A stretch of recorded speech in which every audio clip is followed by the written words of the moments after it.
Club's 16th annual British Car Day here at Bronte Creek Provincial Park. The event is advertised throughout the clubs here all across Canada through the auspices of the British Car group, and we represent probably 30 to 40 different British car clubs all across Canada. We've had people in the past from in Canada as far as Manitoba and New Brunswick, and down in the States we've had people come from as far as Arizona. We frequently get people from down Maryland area, Pennsylvania, New York State, Michigan. So they come quite a distance. We've had guests who have come as well from the UK in the past, and Australia and New Zealand. We will get over 1,000 British cars here today, and there'll be everything from Austin Minis to Rolls Royces, Aston Martins, Triumphs, MGs, Sunbeam, you name it. If it was made in the UK, they'll be here today. We've had over the years some very unusual vehicles, including a 1934 Wilson electric milk truck, three-wheel Bonds, Reliance, all kinds of things that were never actually imported into North America but have been bought over on a personal basis. This year we've instituted a new event with the help of Land Rover Canada. We've set up an off-road course, and Land Rover Canada have supplied a Range Rover and a Land Rover Discovery, and they'll be taking people on rides through the course and giving them tips on off-road driving. There's also some help from the Tread Lightly group, which is a group that promotes the use of off-road vehicles but doing no damage to the terrain that people take their off-road vehicles on. This is a fun day event. We don't get serious about it. We're all here for a good time. And the judging is a participant's choice judging rather than a concourse judging event.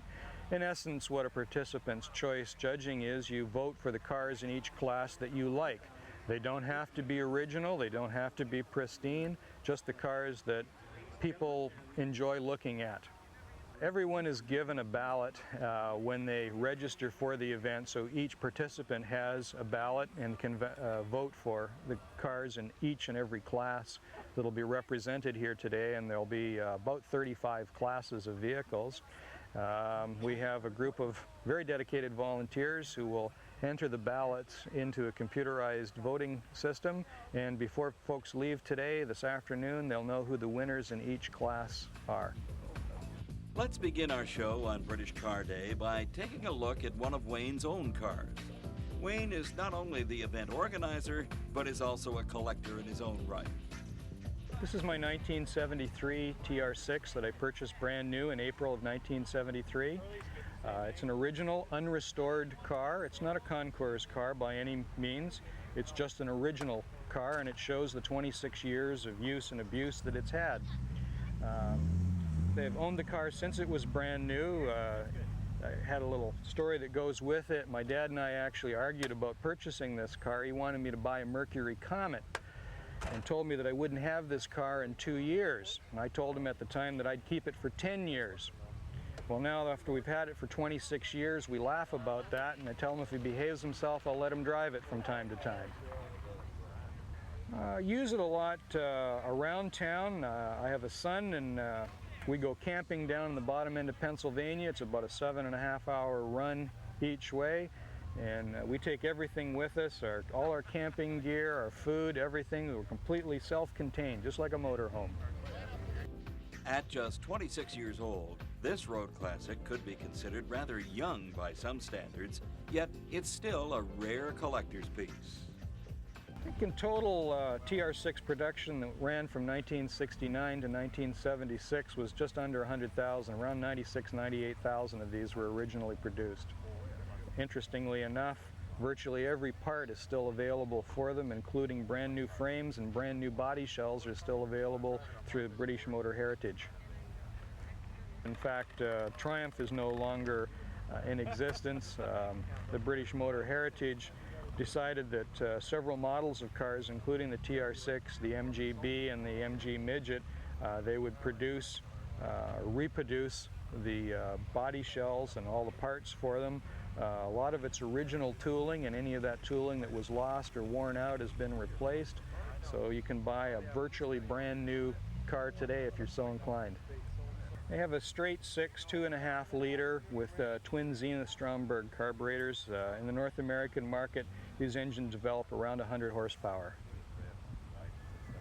They're the original wheels. Tires, of course, aren't original. They originally came with Michelin or Goodyear red bands, which are still available, but it's very old technology today, and most people have decided to go with an upgraded or more modern type of tire. Interestingly enough, they had 15-inch wheels on these cars and fairly large tires for the time that they were built. They were noted for the size of the wheels and tires on them originally. Well, the interior of the car is absolutely stock and original. Nothing's been replaced in it, which I guess says that either it was a fairly well constructed interior in the first place. There's really no appreciable wear on any of the interior, on the seats or the carpeting. Although not expensive materials were used, they used a Naugahyde type of material called Ambla instead of leather on these cars. It has stood up very well over the last 26 years. There were some weaknesses in the original interiors in the cars. A lot of the parts used molded foam, and that broke down over the years and broke when it became cold and brittle. But all of these parts are available today, and a car can be completely retrimmed fairly inexpensively. The only thing that we do to the interior to keep it clean is to use a mild soapy solution of water and dry it off with a chamois.